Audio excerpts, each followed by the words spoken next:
तिजारत कर रहे हैं तो कसम खा के कहता है ये भैंस पूरी में 61,000 की लाया हूं, और हजरत तुम्हारे लिए समझ लो 60 की, 1,000 का घाटा मैं नहीं ले लिया। ये झूठ और कसमें खा खा के, और भाई तेरा माल है तेरी मर्जी, 61 की ला के 1 लाख की बेच तेरी मर्जी, लेकिन झूठ बोल के हराम ना कर। वजह से करता था। उन्होंने अहद कर लिया मुझे निकाह करना ही नहीं है। इधर मेरे हुजूर की उम्र शरीफ 25 साल हुई, अमीर इतनी थी कि बेशुमार अमीर, सबसे बड़ी ताजिरा थी मक्का किया। तो आपका जो सामान लोग लेके जाते थे उसमें चोरी कर लेते थे। तिजारत इतना बड़ा अमल है, फरमाया गया जब तक ये उम्मत तिजारत करेगी कभी दब नहीं सकती है। और जब से हमने तिजारत छोड़ी है तब से हम जलील हो रहे हैं। नौकरियों के चक्कर में पड़ गए ना, नौकरियों के, इन नौकरियों ने कुत्ता बना दिया आदमी। बिजनेस करो, अल्लाह तुम्हारे घर में बरकत अता फरमाए। और रह गई बिजनेस की भी बात, अल्लाह माफ करे, तिजारत झूठ बोल के हराम ना कर। अल्लाह ने तिजारत में बरकत रखी है। 5 किला के 55 की बेच तेरी मर्जी, तो हमने तिजारतें अपनी हराम कर डाली झूठ बोल बोल करके। हजरत खदीजतुल कुबरा अपना सामान भेजती थी, जब लोग लेके जाते ना तो उसमें घाटा दिखाते थे और चुरा लिया करते थे। एक दिन अपनी सहेली से कहने लगी कि कोई ऐसा बंदा मिल जाता जो ऐसा ईमानदार होता जो मेरे सामान को हिफाजत से पहुंचा देता। तो उस सहेली ने कहा खदीजा एक मशवरा दूं? कहा कौन सा? का मक्के में एक नाम है लफ्ज मोहम्मद, बोलो सल्लल्लाहु अलैहि वसल्लम, का यतीम है लेकिन उनकी दयानत के चर्चे हैं। अपने तो अपने गैर भी अमीन कहते हैं, क्यों ना हो तो उनको अपना माल तिजारत दे दे और उनको अपनी तिजारत का माल दे करके उनसे अपना तिजारत का काम करा। तो कहा यह काम होगा कैसे? कहा मैं उनके चचा को बुलाती, उनके चचा अगर चाहेंगे तो वो ये काम कर देंगे। तो चचा आए अबू तालिब। हजरत खदीजतुल कुबरा ने अबू तालिब से बात कही कि मैं चाहती हूं कि तुम्हारे भतीजे मेरे माल को मुल्क शाम लेकर के जाए और मेरे माल की तिजारत वो करें।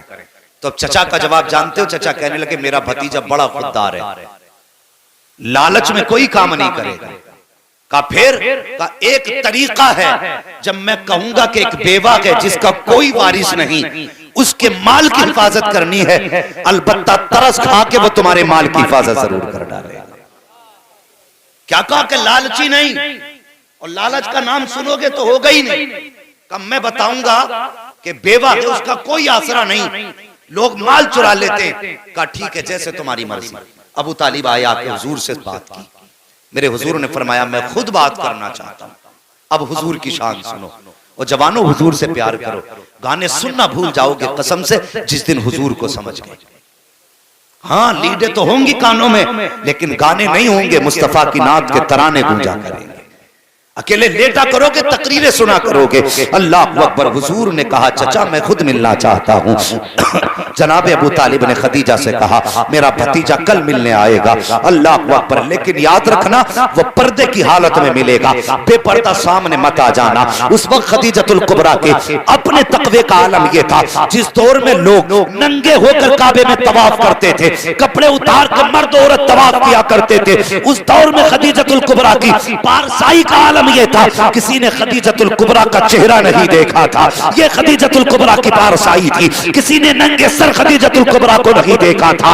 ये उनके घर की पाकीज़गी थी। कब मेरा भतीजा आएगा? अल्लाह अकबर। खदीजतुल कुबरा कहती हैं कि मैंने कहा ठीक है भेज दीजिए। हुजूर तशरीफ लाए, मेरे दरवाजे पे पर्दा पड़ा हुआ था। जैसी पर्दे के पीछे हुजूर आए हैं, वो कहती मेरा रुख दीवार की तरफ था, और कहती कि जैसी दरवाजे पे हुजूर आए हैं मैंने क्या देखा? हुजूर के चेहरे की रोशनी पर्दा पार करके मेरे मकान के दीवार पे पड़ने लग जाती है। मैं सोचने लगी या अल्लाह सूरज भी इस तरफ से निकल रहा है, रोशनी इधर से आ रही है, फिर ये रोशनी किस चीज की है? ये चांदनी किधर से फूटी है? कहती मैंने मुड़ के देखा तो क्या देखती हूँ? कोई नूर वाला चेहरा था जो पर्दे के उस पार था। रोशनी मेरे घर को मुनव्वर करती जा रही है।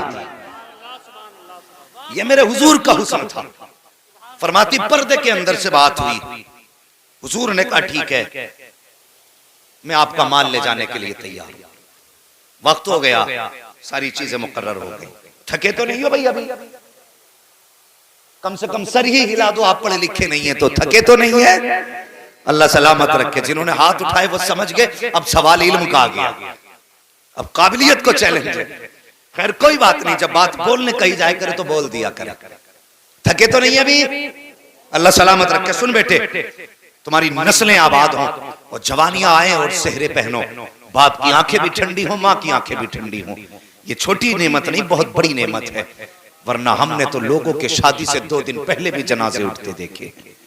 नसीब वाले हैं जिनके जनाजे माँ बाप की आंखों को ठंडा करते। मेरी दुआ है अल्लाह हर जवान को जवानी अता करे और उम्र इतनी दे के वो सेहरे भी पहने, माँ बाप की आंखें भी ठंडी हो। सुने, बात मुकर्रर हो गई तो हजरत खदीजतुल कुबरा ने अपने खादिम को बुलाया और बुला के कहने लगी, मैसरा एक काम कर, इस बार मेरे माल को लेकर के मोहम्मद जाने वाले हैं। अब तक तो माल का मालिक बन के जाता था, इस बार माल का मालिक बन के नहीं जाएगा, तू मोहम्मद का नौकर बन के जाएगा। और फरमाया सुन, अब तक मेरी सवारी पे तू बैठ के जाता था, लेकिन आज मेरी सवारी उनके हवाले कर देना और तुझे नौकर वाली सवारी पे बैठ के जाना है। तो फिर वो कहने लगे मुझे काम क्या है? फरमाने लगी तिजारत के काम पे नजर नहीं रखनी है, तुझे मोहम्मद की एक अदा पे नजर रखनी है और उनके अंदर ऐब तलाश करके लाने। ऐब सुने, उनके बदन में बुराइयां देखना कितनी है, उनके किरदार को देखना, उनके कैरेक्टर को देखना। अल्लाह अकबर। अगला दिन आया जब सवारी के लिए काफिला तैयार हुआ और मुसाफिरों का काफिला जाने लगा, माले तिजारत भी जाने लगा। हुजूर सबसे आला नस्ल के ऊंट पे बैठाए गए हैं। अब मैसरा जो मालिक बन के जाते थे आज खादिम बन के जा रहे हैं। जब आला नस्ल के घोड़े पे हुजूर को बैठे देखा है, अब अबू जहल के पेट में दर्द होने लग जाता है। वो सोचता है कि इनको ये सवारी क्यों दी गई है, इनको ये सवारी किस लिए दी गई। अल्लाह अकबर। जब ये बात उसने कही का मैसरा बता तो सही, इनको ये सवारी किस लिए, का आज ये मालिक बन के जा रहे हैं। अल्लाह अकबर। हसद की वजह से पेट में दर्द उठा। अबू जहल, अबू लहब, उतबा, शैबा, बड़े बड़े सब ये सरदार काफिले में थे। जब ऊंट सवारियां चलने लगी, हुजूर की सवारी भी आगे बढ़ रही थी। काफिला चलता रहा, चलता रहा। चलते चलते काफिले में एक ऊंट बड़ा कमजोर था, जमीन पे बैठ जाता है। माल का लदा ऊंट था, सारे लोगों ने उठाने की कोशिश की लेकिन ऊंट नहीं उठा। अबू जहल कहता लाइए हम उठाएंगे, एक जमाने से ऊंट पालते आए हैं, खानदान से हम ऊंट पालने वाले लोग हैं, हमारे तो बड़े बड़े अच्छे नस्ल के ऊंट रहे हैं, मैं उठाऊंगा। वो भी आया, ऊंट नहीं उठा। अब गुलाम मैसरा कहता है कि अगर इजाजत हो तो मैं उसे बुला लाऊं जिसके इशारे से ऊंट उठ जाएगा। का किसकी बात करता है? का बस इजाजत तो दो। वो दौड़ करके गया, मेरे हुजूर से जाके कहने लगा जनाब चलिए तो सही। एक ऊंट बैठ गया है, उठने का नाम नहीं लेता है। जब मेरे हुजूर चल करके आए हैं, अबू जहल ने कहा लगाया कि ये जवान क्या उठाएगा, इसका तजर्बा ही क्या है, ये क्या जानवरों के बारे में जाने। लेकिन उसे पता नहीं था आज कौन उठाने के लिए आ गया है। अल्लाह अकबर। मेरे मुस्तफा आए हैं, सबकी आंखें देख रही थी। मेरे नबी ने आने के बाद आवाज नहीं दी थी, एड़ी नहीं मारी थी, लकड़ी से नहीं मारा था। मुस्तफा ने आने के बाद ऊंट के सर पे हाथ रखा था, इधर हाथ का लगना था, ऊंट उठ के खड़ा हो जाता है। और जब रफ्तार उसने ली है, इतनी तेजी से चल रहा था कि सारी सवारियां पीछे थी, बीमार ऊंट आगे जा रहा था। तभी तो बरेली से आवाज आती है जिनके तलवों का धोबन है, आबे हयात है वो जाने मसीहा हमारा नाम। नारे तकबीर, नारे रिसालत, उलमाए अहले सुन्नत, मसलके आला हजरत हजरत अल्लामा मुफ्ती हम्माद साहब किबला, नारे तकबीर, नारे रिसालत। अल्लाह अकबर। ये मेरे हुजूर की शान है, ये मेरे हुजूर की अजमत है। अगर हुजूर हाथ लगा दें तो बीमारों में शिफा मिल जाती है। अगर हुजूर हाथ लगा दें, खुदा की कसम कमजोर ताकतवर हो जाते। वो बता, नबी का हाथ लग जाए तो जानवर ताकतवर हो जाता है, नबी की दुआ लग जाए तो उम्मती ताकतवर नहीं हो सकता। मगर सच ये है अंदर से खोखले हैं, अंदर से। नौजवानों, ये तुम्हारी उम्र है मोबाइल चलाने की नहीं, पढ़ने की उम्र है। मेरी बात याद रखना, अगर आज मोबाइल चलाओगे तो कल कटोरे हाथ में लेके भीख मांगोगे।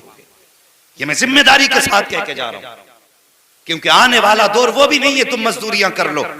अब तो गन्ना लगाने की मशीन, आलू लगाने की मशीन, धान लगाने की मशीन, गेहूं लगाने की मशीन। कल रोटी के लिए तरस जाओगे, रोटी के लिए। अगर नहीं पड़े तो कोई तुम्हें मजदूरी के लिए भी नहीं रखेगा। आज अपनी जिंदगी के साथ कम से कम इंसाफ कर लो। और ये मौके जिंदगी सबको नहीं देती। मैंने ऐसे लोगों को रोते देखा है जिनके हालात पढ़ाई के ना थे लेकिन शौक था पढ़ने का, और ऐसे माँ बाप को भी रोते देखा जिनको माँ बाप पढ़ाना चाहते थे, औलाद ने पढ़ के नहीं दिया। इसलिए मेरी गुजारिश है, मोबाइल एक तरफ उठा के फेंक दो।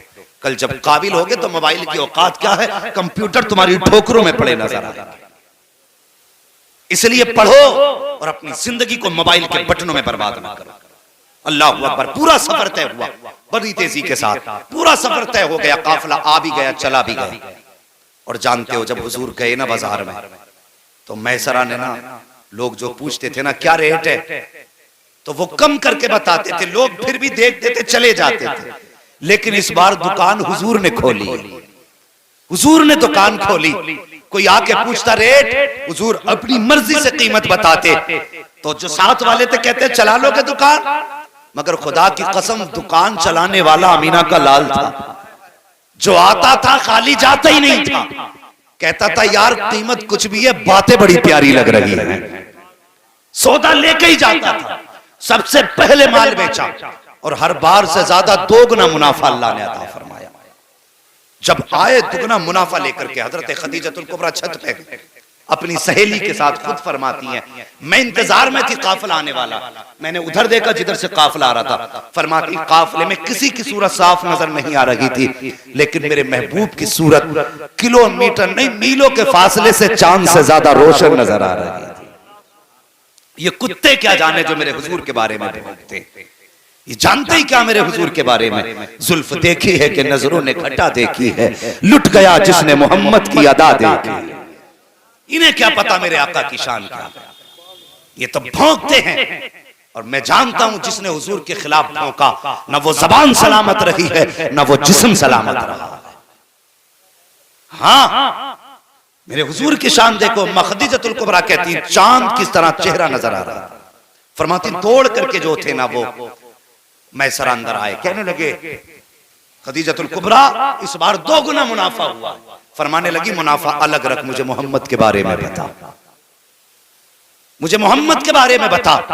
कहने लगे सुनो ना, हर बार हम सबसे बाद में बेच के आते थे, इस बार सबसे पहले बेच के फारिग हुए, सबसे ज्यादा मुनाफा लेकर के आए हैं। आप फरमाती कोई कमी देखी हो तो बता। अल्लाह अकबर। इतना सुना ना मैसरा झुंझला गए, कहने लगे किसके अंदर कमियों की बात करती हो। कहा मोहम्मद की कमी देखी हो तो बता। कहते हैं खुदा की कसम मैंने देखा उन्हें, जब वो चलते थे धूप में तो बादल साया करता था, अगर सूखे दरख्त के नीचे बैठ जाते थे तो वो हरा हो जाया करता था। खदीजतुल कुबरा कहती है कमी बता, कमी क्या थी। का कमी मैंने नहीं देखी, लेकिन इतना देखा है कि अगर सूरज इधर है, दरख्त इधर है, अगर हुजूर इधर बैठते थे तो दरख्त का साया घूम के इधर आ जाया करता था। का कमी बता। का कमी नहीं देखी, मैंने पूरे सफर में उनके बदन पर मक्खी बैठते हुए नहीं देखी, बल्कि शान तो ये थी जिस गली से गुजर जाते थे वो गलियां खुशबू से महक जाया करती थी।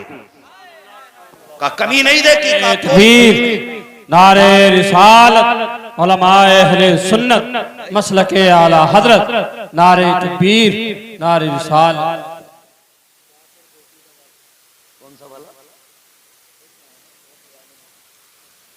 सुने, अच्छा जी सुने, अल्लाह सलामत रखे। तो फिर आपके जहन में ख्याल आया कि मैं निकाह करूंगा। जिसके दिल में यह ख्याल था मुझे निकाह ही नहीं करना, फिर उन्होंने फैसला किया अब मुझे निकाह करना है। ये पैगाम हजरत खदीजतुल कुबरा की तरफ से आपकी सहेली के जरिए हुजूर तक आया। तो मेरे हुजूर की शराफत देखो जवानों।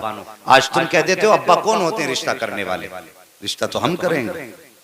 तो ये जो कह देते सुने, हुजूर के पास जब रिश्ते का पैगाम आया, मेरे हुजूर ने फरमाया मुझे ये फैसला नहीं करना, ये फैसले के लिए मेरे घर में मेरे बड़े लोग मौजूद हैं।